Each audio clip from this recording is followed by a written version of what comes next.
વૈભવજી, ઘણું બધું હવે સંભળાઈ રહ્યું છે અને જે સરકારે કર્યું પણ છે કે ટાઈમ એન્ડ અગેન એ લોકોએ રિફોર્મ્સ કર્યા છે, નવી પોલિસીઝ આપી છે. પાવર સેક્ટર જેવા સેક્ટરમાં આ વખતે લાગે છે કે આપણે કોઈ પોલિસી ચેન્જીસ જોઈ શકીએ છીએ. જે રીતના અનઇવનનેસ છે ટુ ધ સ્ટેટ્સ લેવલ, કઈ રીતના તમે જોઈ રહ્યા છો? કેટલું આ જરૂરી છે? બિકોઝ હવે આપણે સેકન્ડ લેવલ પર પણ જઈ રહ્યા છે, because we are looking at carbon free, green energy અને so on and so fourth.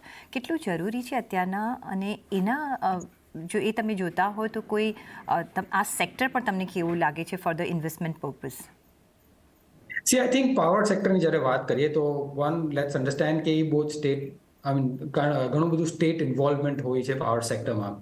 નાવ જ્યારે ઇકોનોમીની વાત કરીએ અને મુખ્ય રીઝન્સ જોઈએ કે સૌથી વધારે growth from a power sector perspective કયા એરિયાઝમાંથી આવી શકે છે, તો એક તો છે રિન્યુએબલ્સ. બિકોઝ આપણે COP29 કે ઇફ યુ સી કે ક્લાઇમેટ ગોલ્સને અટેન કરવાનું છે over a longer period of time, તો રિન્યુએબલ્સમાં કન્ટિન્યુડ ઇન્ટરેસ્ટ રહેશે. બીજું છે કે from an overall power sector perspective જે ઇન્ક્રીમેન્ટલ ડિમાન્ડ આવી રહી છે એ ઘણી ખરી ડેટા સેન્ટર્સથી આવી રહી છે, બિકોઝ ઓફ ધી આર્ટિફિશિયલ ઇન્ટેલિજન્સનું જે પ્રોગ્રેસ થયું છે. સો ઇન્ક્રીમેન્ટલી ઘણી ડિમાન્ડ ત્યાંથી છે. થર્ડ છે industrial demand.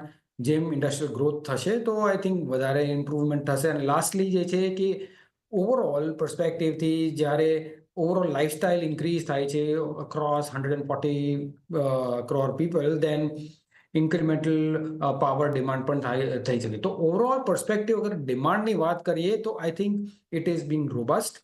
Overall longer term પર્સપેક્ટિવથી ઘણા એરિયાઝ છે જ્યાં પ્રોગ્રેસ આપણે જોઈ શકીએ છીએ. પોઈન્ટ ઇઝ કે how states and centre kind of come together and see કે આ સેક્ટરને આપણે કઈ રીતે મેક્સિમમ બૂસ્ટ આપી શકશું.